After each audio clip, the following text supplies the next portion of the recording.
Come thou fount of every blessing, tune my heart to sing thy praise. Streams of mercy never ceasing, call for songs of loudest praise. Teach me some melodious sonnet, sung by flaming tongues above. Raise the mount I'm fixed upon it, mount of thy redeeming love. I was lost in utter darkness till you came and rescued me. I was bound by all my sin when your love came and set me free. Now my soul can sing a new song. Now my heart has found a home. Now your grace is always with me, and I'll never be alone. Come thou fount, come thou King, come thou precious Prince of Peace. Hear your bride to you we sing. Come thou fount of our blessing. Oh, to grace how great a debtor daily I'm constrained to be. Let thy goodness like a fetter bind my wandering heart to thee. Prone to wander, Lord, I feel it. Prone to leave out all I love. Use my heart, Lord, take and seal it for thy courts above. Come thou fount, come thou King, come thou precious Prince of Peace. Hear your bride to you we sing. Come thou fount of our blessing. Come thou fount, come thou King, come thou precious Prince of Peace. Hear your bride to you we sing. Come thou fount of our blessing. I was lost in utter darkness till you came and rescued me. I was bound by all my sin when your love came and set me free. Please be seated.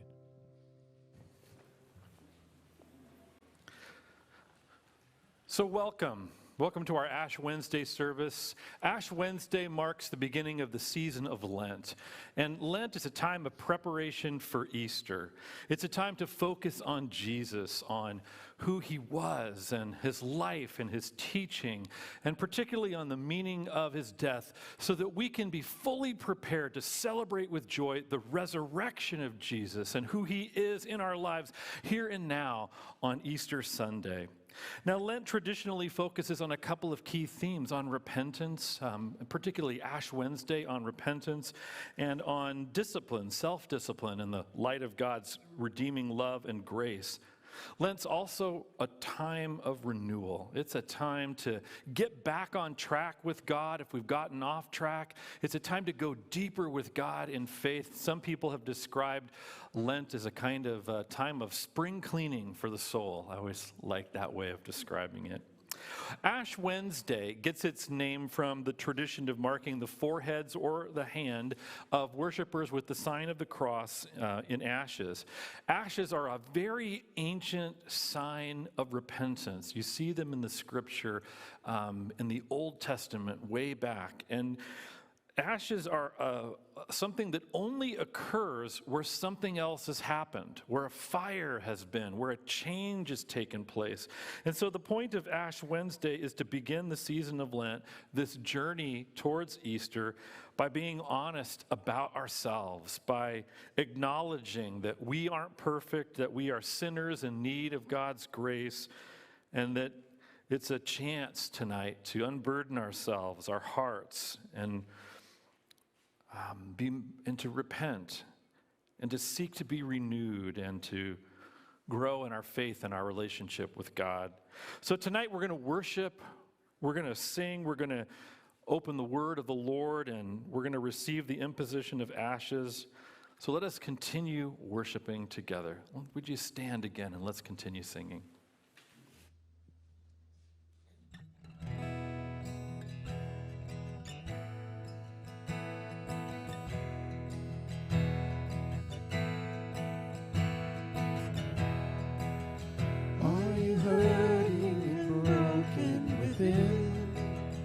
Overwhelmed by the weight of your sin, Jesus is calling you.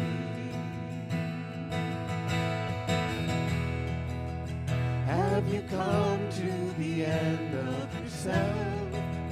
Do you thirst for a drink from the well? Jesus is calling you. Oh, come to the altar, the Father's arms are open wide. Forgiveness was bought with the precious blood of Jesus Christ.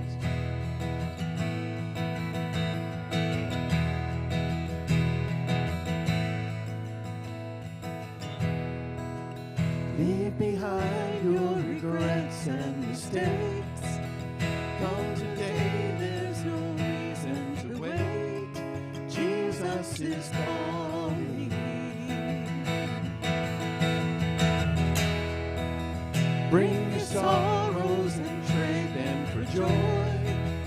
From the ashes a new life is born. Jesus is calling.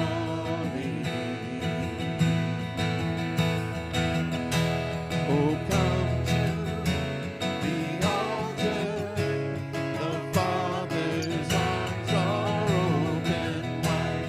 Forgiveness was bought with the precious blood of Jesus Christ. Oh, come to the altar. The Father's arms are open wide. Forgiveness was bought with the precious blood of Jesus Christ.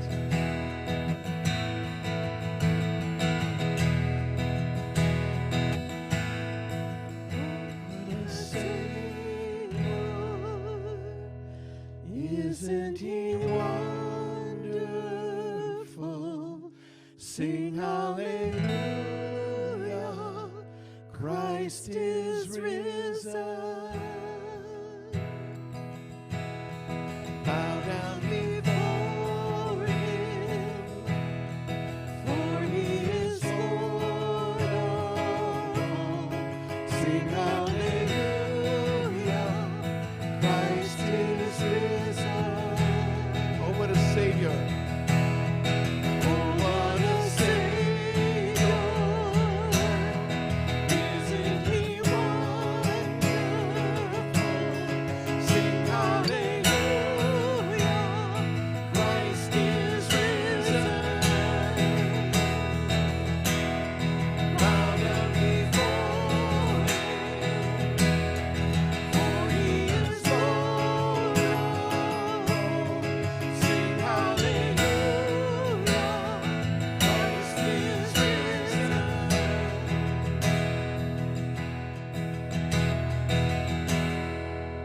Bear your cross as you wait for the crown. Tell the world of the treasure you found.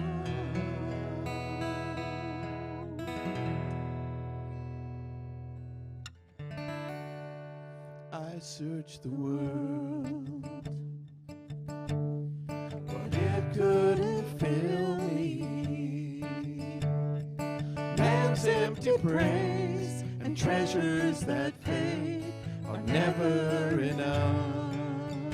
Then you came along and put me back together.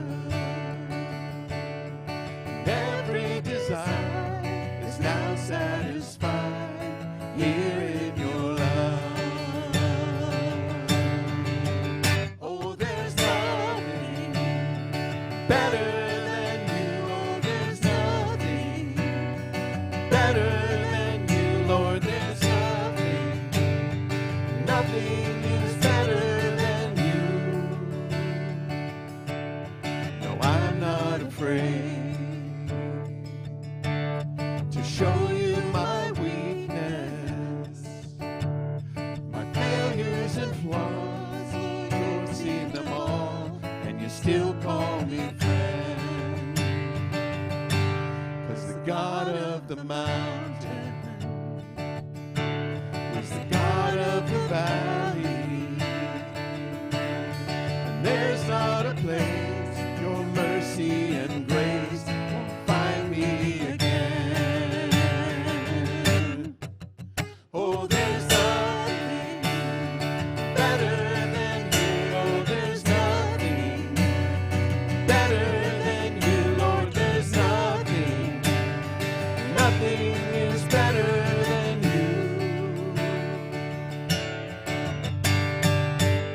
You turn mourning to dancing.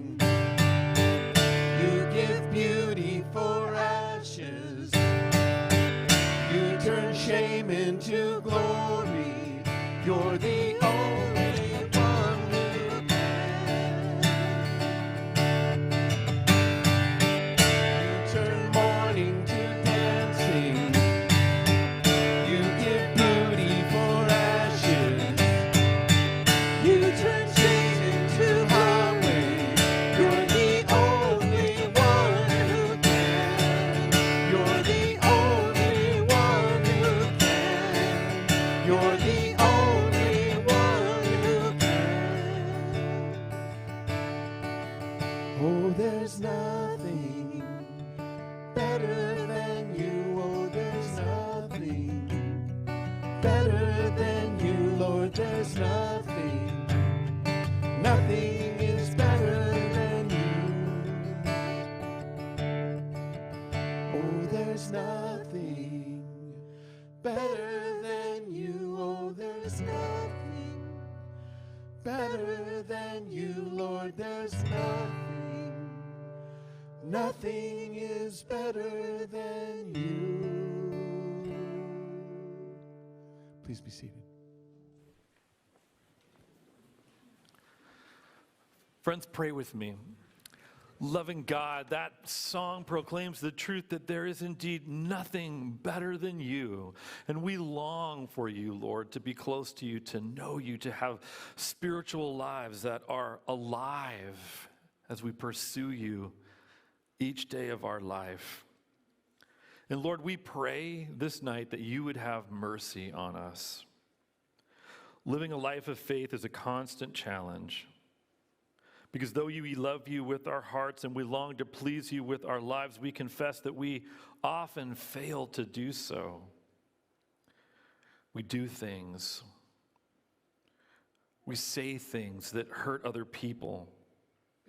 We do things and we say things that hurt ourselves, that demean ourselves. We let opportunities to serve you pass us by. And we hold back on giving and being generous when we should. We wander away from you.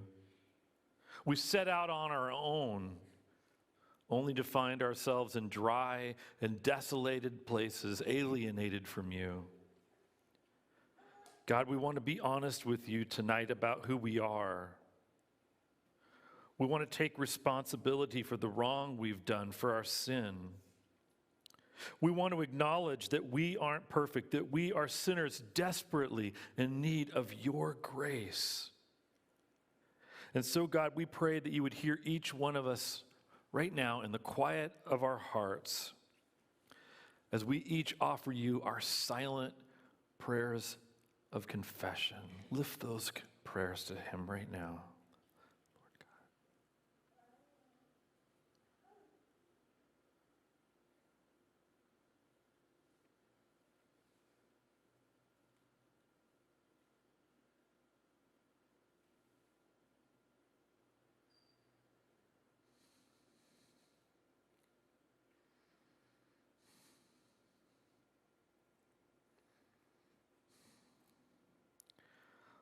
Lord, we've fallen short of your glory.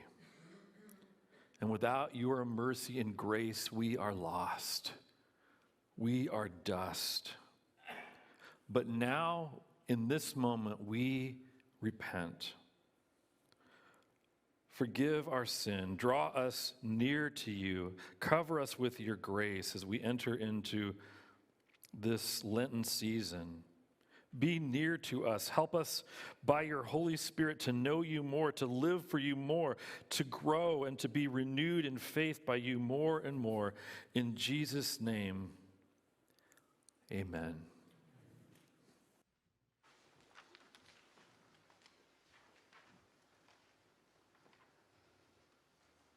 And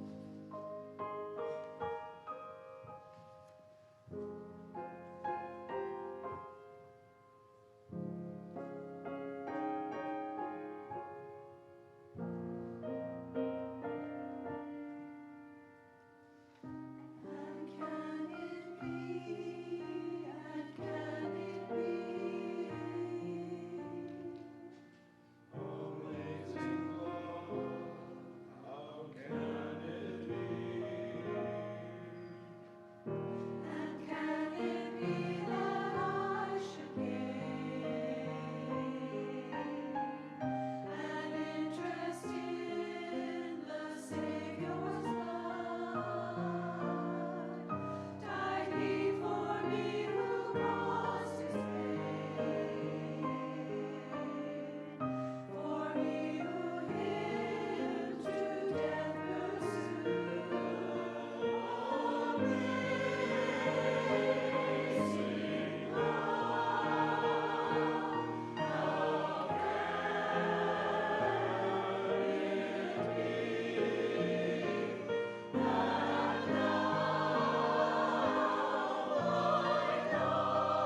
In the book Blink, Malcolm Gladwell tells a really amazing story.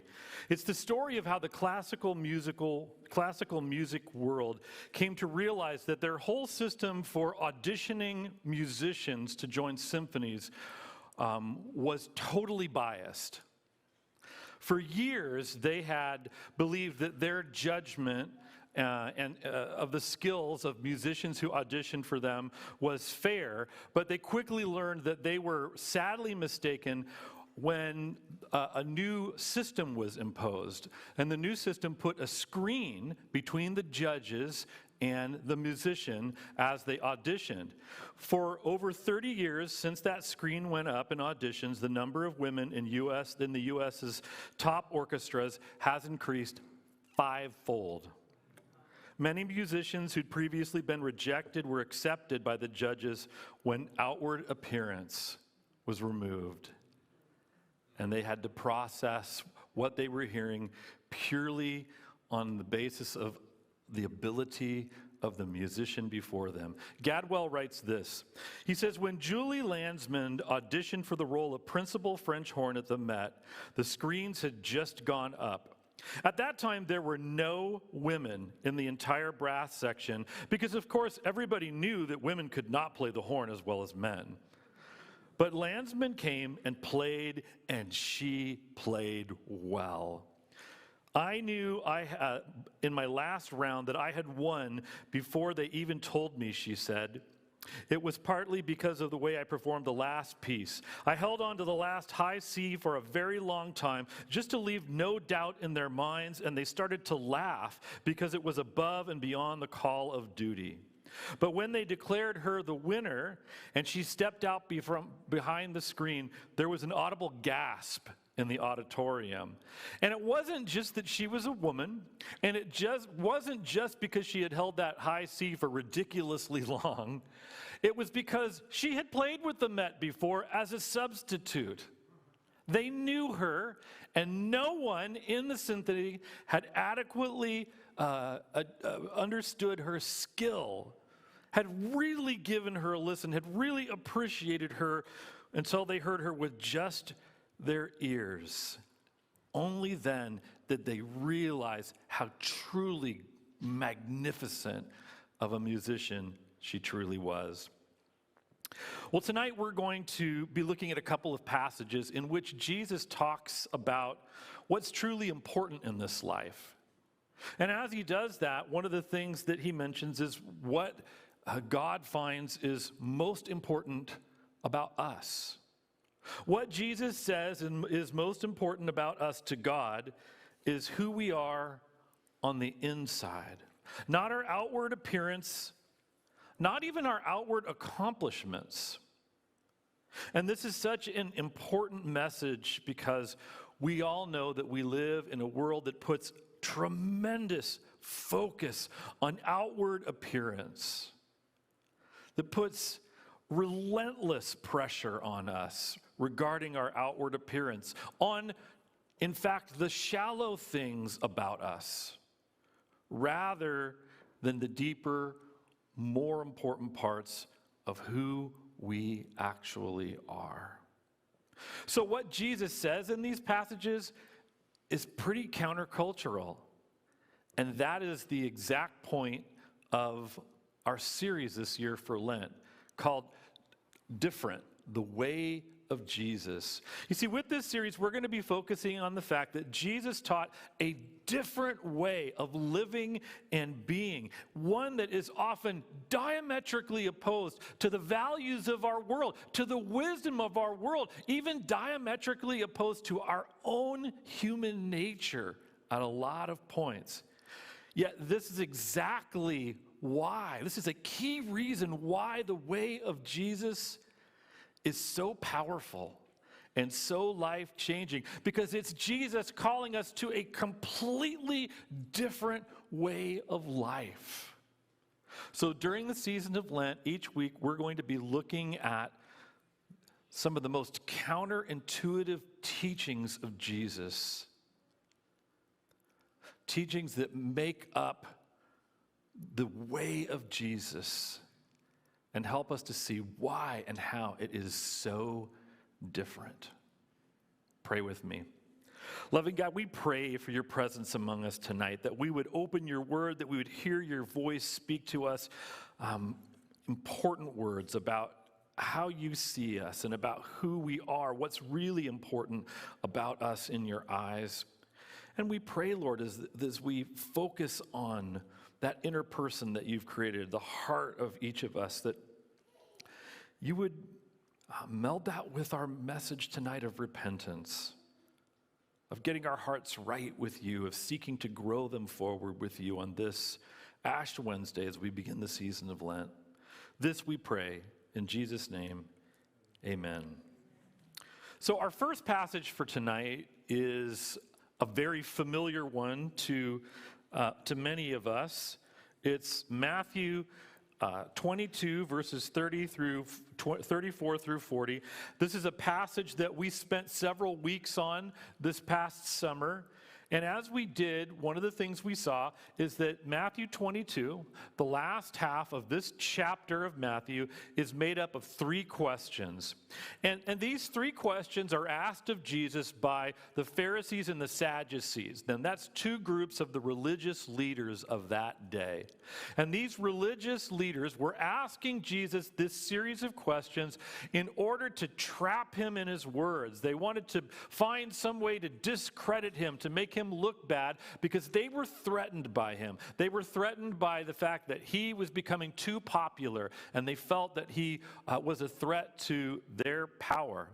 But each time that they asked Jesus a question, not only did Jesus not fall into their trap, but he gave such a stunning answer that he silenced them. So our passage for tonight is the third and final question in that series of three that we find in Matthew 22. And so Matthew 22, verses 34 through 40 says this. Hearing that Jesus had silenced the Sadducees, the Pharisees got together. One of them, an expert in the law, tested him with this question, "Teacher, which is the greatest commandment in the law?" Jesus replied, "Love the Lord your God with all your heart, with all your soul, and with all your mind. This is the first and greatest commandment, and the second is like it. Love your neighbor and yourself. All the law and the prophets hang on these two commandments," Jesus says. So with verse 34, Matthew, the author of our passage, tells us that Jesus had just silenced the Sadducees, one group of religious leaders. So the Pharisees, they huddle up, and they kind of come up with a question now, and they do. And we're told in verse 35 that one of them, who was an expert in the Jewish religious law, tested Jesus with a question. Verse 35 says, he says to Jesus, "Teacher, which is the greatest commandment in the law?" Now, on the surface, that might seem like not such a difficult question. I mean, we know that Jesus is a rabbi. We think of him as a pretty smart dude, right? So we'd figure that maybe he would be able to know an answer to this question. But really, this question was anything but simple. You see, as we've touched on before, the Jews had counted up all the laws in the Old Testament, and they had figured that there were 613 laws in the Old Testament. And that created this huge issue of, number one, how do you keep all of these laws? And number two, how do you even keep track of all of these laws? And different rabbis had different ideas. Some rabbis said, well, look, there's major laws and minor laws, and focus on the majors. And other rabbis said, no, they're all God's word. They're all equally important. You have to keep every one of them. And so these rabbis had their various teachings. But this expert in the law, notice that he asked Jesus not only to go a step further and to name which of them was the most important. And it's a trap, because whatever one he chooses, they have 612 other ones he didn't choose that they can come back at him and say, well, why not this one? Why not that one? You know, so it's a pretty good trap, it seems like. It's also important to recognize that this was a difficult question because of how the Jews thought of God's law. They loved God's law. So they referred to God's law, which we call the Old Testament, they referred to it as the Torah. That's what Jews call it still today. And they had a saying, Torah is life. that we find God's word and it gives us life in there. The law was that important to them. So in a way, this man, in asking Jesus, what's the greatest commandment in the Torah, which is life, it's almost like he's saying, Jesus, tell us what the meaning of life is. It's a huge, gigantic, complicated question. It's just massive. And Jesus answers him in verse 37, and Jesus answers him with a quote from the book of Deuteronomy. It's from Deuteronomy 6:4, and what Jesus says to him is, love the Lord your God with all your heart, with all your soul, and with all your mind. Now, this was a part of the central prayer of Judaism. It's called the Shema, and it's the first part of the Shema, and all Jews prayed this prayer 2 times a day. So it was very, very well known. Like I said, every Jew would have prayed it twice a day. So Jesus says, this is the greatest commandment, and it was a fantastic answer. How could you argue with the greatest commandment being to love God, and how do you argue with the central prayer of Judaism? So it was a really fine answer that Jesus gave. And Jesus could have stopped there, but he didn't. Jesus then gives them a bonus commandment, a second one. He adds this in verse 39. He says, and love your neighbor as yourself. And this was a well-known quote from the book of Leviticus. However, Jesus did something different here. Jesus was really the first person to take this idea from the Shema of love God with all your heart, mind, and soul and strength, and to link it with this other famous verse in Leviticus that says, love your neighbor as yourself. He put them together, and he kind of started to draw a portrait of what the law was really about. You see, the question the Jewish leaders had asked Jesus, it kind of implied a rules-based understanding of God's law. It's sort of like they were saying, hey, Jesus, we are about the rules. So what we would like is for you to tell us which of the rules is the most important one. But Jesus' answer went in a completely different direction. Jesus basically said, hey, God's law is not about rules. God's law is really at its foundation about love. And he makes that abundantly clear with that last thing he said in verse 40. Did you hear this? He said, all the law and the prophets hang on these 2 commandments. All the law and the prophets are really about helping us to do this. As we follow all of these laws, that's what it's helping us to do, to love God and to love one another. The heart of the law, the heart of our faith is to love God, to love one another, and even to love ourselves. Jesus even slips that in there as well.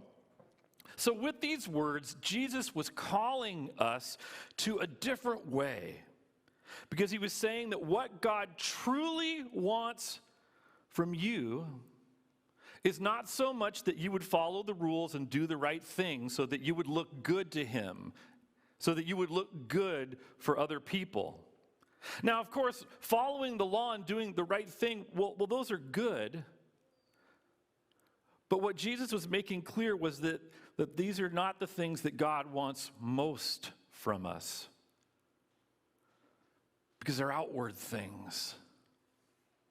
They're outward appearances. They're outward accomplishments.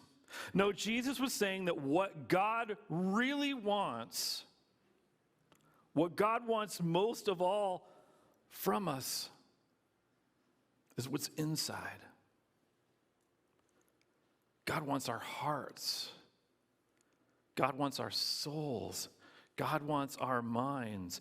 God wants what's inside of us most, because that's the most important part of us. Now, interestingly, this wasn't a new idea. This is actually how God had always seen people. It's just that somehow in Jesus' time, the people, even the religious people, had somehow forgotten this idea. Just kind of like how we've forgotten it today in our own society. So back in the book of 1 Samuel, written hundreds of years before Jesus was even born, 1 Samuel 16:7 says, "The Lord does not look at the things that people look at. People look at the outward appearance, but the Lord looks at the heart." This is how God has always seen us. And Jesus was calling the people of his day back to that truth. And he's calling the people of our day back to this important and deep, deep truth. Because when we miss this truth, that what's on the inside of us is the most important part of us, life gets ugly. Focusing on outward things means that we never truly know people. We never truly value them for who they are because our relationships are stunted. And they're focused on shallow surface things. If that's what we do, if we just focus on the outward things, that's how we relate to people.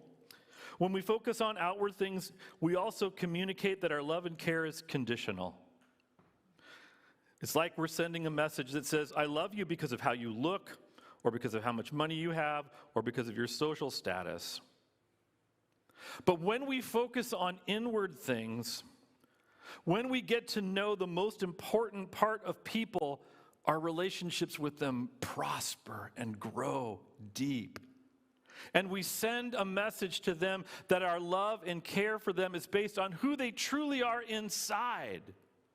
And that means it's unconditional. Because if your looks fade or you lose all your money, I will still love you because what I truly love is you and not those outward things. This was an important message in Jesus' time. But you know what? I think it's an even more important message for this time, right here and now. Because never in the history of the world has the world been more capable of bombarding us every minute of the day with the lies that can make us believe that what's on the outside, our outward appearance, our outward performance, that is what matters most. And such a great example of that is the constant bombardment of literally fake photoshopped pictures of perfect bodies and perfect lives and perfect families that no one can ever live up to. I have 3 daughters, and my wife and I have worked so hard to try and keep them from buying into this lie, to believing that the most important part about them is what they look like, or what the clothes they have, or the outward things about them. But it isn't just an issue for women. This is an issue for every single one of us. Because there will always be people in every one of our lives ready to cut us down for all the ways that we don't measure up on the outside. For the way that we look, for our weight, for our lack of money or status or whatever. And at the same time, there will also be people ready to use us for all the ways that we do measure up. People whose love and care for us is really about how we look, is really about how much money we have or what kind of car we drive or what we can do for them, not about who we truly are on the inside. But not God. God wants us and loves us for who we are on the inside, and he wants us to love him with what's inside of us. But focusing on the outward things isn't just a problem in terms of how we live our lives in this world. It is a huge problem in terms of how we live our lives in this world, but it is also a problem that can creep right into the very faith that we desire to have. And that's where I want us to look at our second passage. It's just the next chapter forward in Matthew. It's Matthew 23, verses 27 and 28. And Jesus is talking to the Pharisees again, that same group of religious leaders. And he says to them this. He says a bunch of things like this, but I'm lifting up one. He says, "Woe to you, teachers of the law and Pharisees, you hypocrites! You are like whitewashed tombs, which look beautiful on the outside, but inside are full of bones and bones of the dead and everything unclean.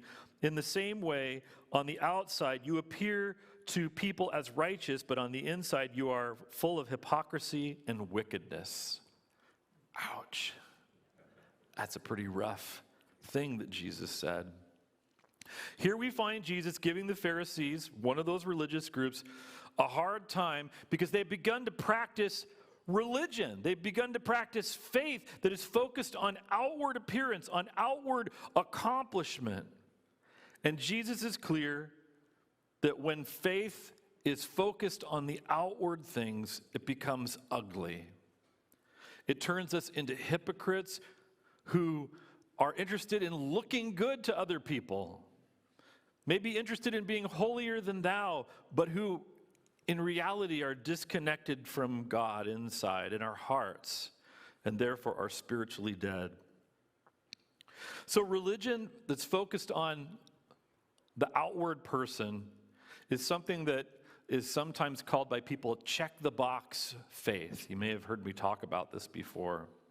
The Pharisees had fallen into this, into thinking of faith in terms of outward appearance, in terms of outward of performance, of trying to look good for God, of trying really, in fact, to look good for other people more than for God. And so the Pharisees had this way of kind of looking at God's law. And for example, with the Ten Commandments, they might say, well, you wake up in the morning and say, well, today I didn't kill anybody, didn't murder anybody. Check. Doing well.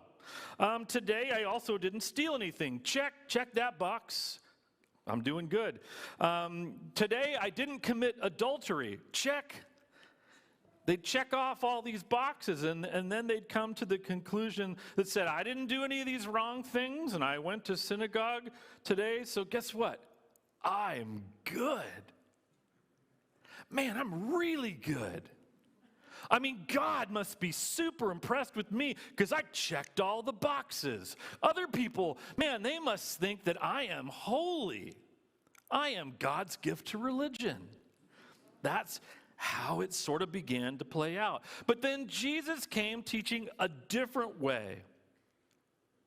And he said much more than what we do on the outside, much more than how we look on the outside. God is interested on what's inside of us, on our hearts, and the person that we are and the person that we are becoming. And so Jesus began to reinterpret the law and to highlight what it really meant, and how it applied in these ways. And so Jesus started saying things like this. It's really not enough that you didn't murder anyone today. That's setting the bar pretty low. Jesus said it's also important how you respond to people in your hearts. You shouldn't harbor anger and bitterness in your hearts against one another. God wants to transform you and fill your hearts with kind of a life-affirming desire for other people, that they would prosper and do well. Your heart wants to work on your heart. Jesus said it's not enough that you didn't steal today. God wants to transform your relationship with money and with things so that you might become content and grateful in your soul and no longer fall into the trap of jealousy and wanting to take things from other people. It's not enough that you didn't commit adultery today. It also matters how you think about other people. Are you objectifying and degrading them in your mind? God wants to transform your mind so that you are honoring people in your thoughts, your heart, your soul, your mind. God is interested in that inner person. Because we are prone to do exactly what the Pharisees did, to practice check-the-box faith, to focus on outward appearances, on outward accomplishments, to try to look good for God, to try to look good for others, instead of seeking to really give God what he wants most from us, what's inside our hearts. God does not love you because of what you look like. God does not love you because of what you have. God does not love you because of what you've accomplished in this life. God does not love you because of how good you are. God loves you because of who you are on the inside. A person which, by the way, he created. God loves you right here, right now. But that's not the end of the story, is it? God has plans for you. Like I said, he wants to transform you. He wants to transform your heart. He wants to transform your soul. He wants to transform your mind. He wants to make you all that you can be. He wants to make you into this amazing person that he in fact created you and called you to be. And as you're living your faith, you are on the road, hopefully, to becoming. God doesn't want you to have check-the-box faith. God wants you to have the real thing, real faith. So where is the challenge for you this Lent? Are you prone to fall into check-the-box faith? It's easy. I just check the box. I don't have to actually, get inside of my person and try to, get deep with God. Is that it for you? Is it believing that God loves you for who you are and not what you do? Is it giving that same kind of love to other people for who they are on the inside and not what they can do for you? Is it learning to love yourself for the great person that God has made you on the inside? In all of these things, Jesus is calling us to a different way, to a better way, to a way that is so much better than any way that we could ever find or create in this life. It's the very best way. So may you use this season of Lent maybe to step into a relationship with Jesus for the very first time if you've never done that. May you use this season of Lent to get back on track with God if you have wandered from him. Or may you use this season of Lent simply to seek to grow deeper in your faith and to know God more, to know this God who loves you and me for who we truly are on the inside. Amen.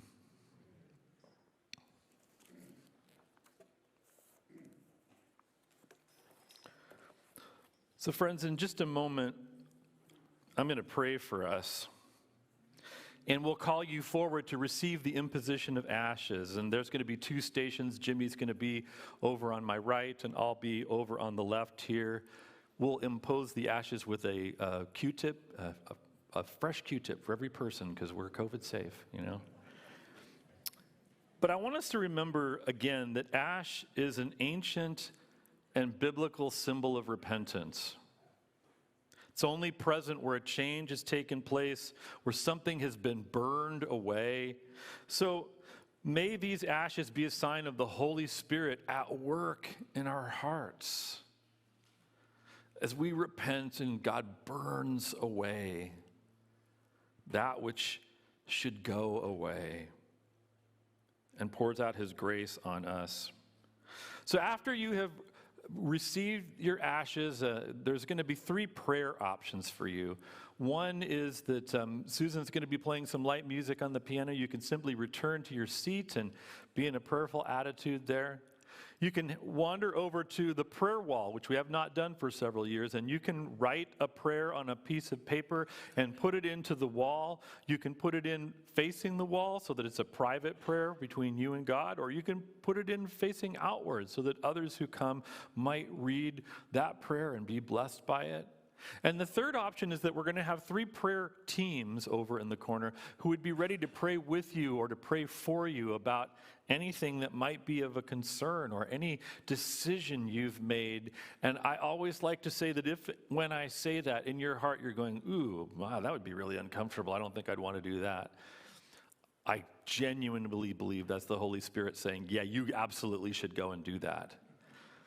Having someone pray with you, having someone pray for you, it can just be a powerful blessing, and I would encourage you to go and to receive that blessing. So pray with me, and then we'll have the imposition of ashes.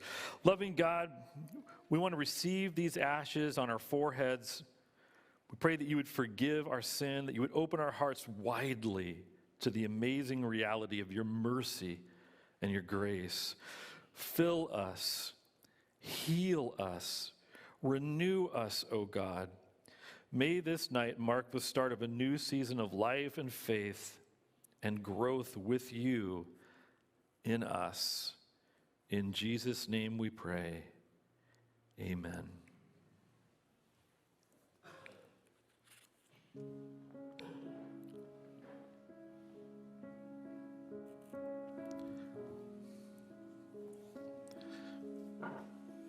Come.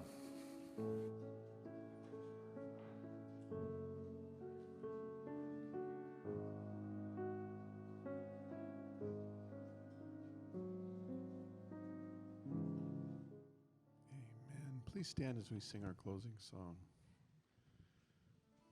Christ, the cornerstone.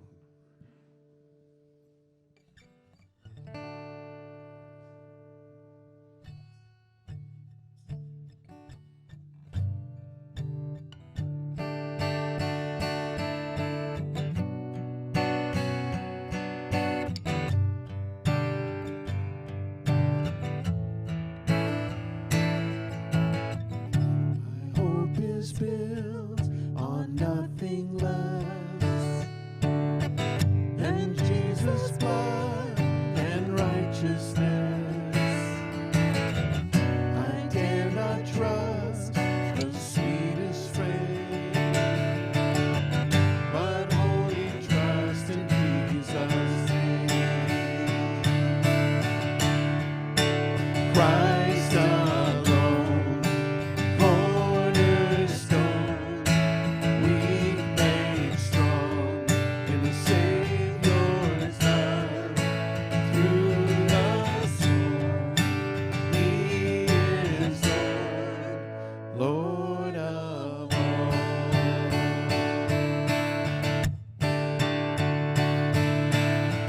When darkness seems to hide His face, I rest on His unchanging grace. In every high and stormy gale, my anchor holds within the veil. My anchor holds within the veil. Christ alone, cornerstone, we made strong in the Savior's love. Through the storm, He is Lord, Lord of all.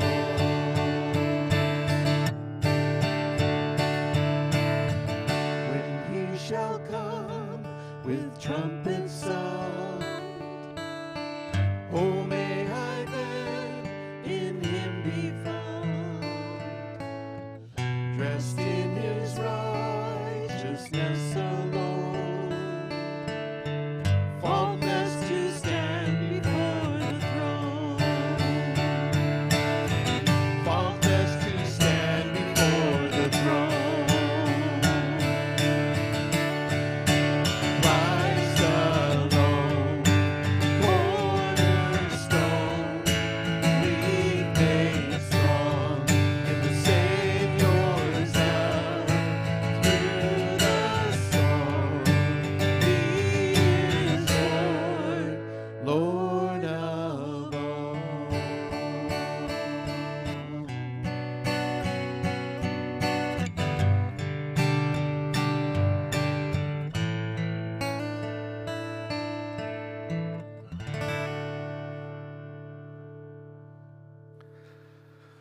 Brothers and sisters, I declare to you in the name of the Father and of the Son and of the Holy Spirit that you are forgiven.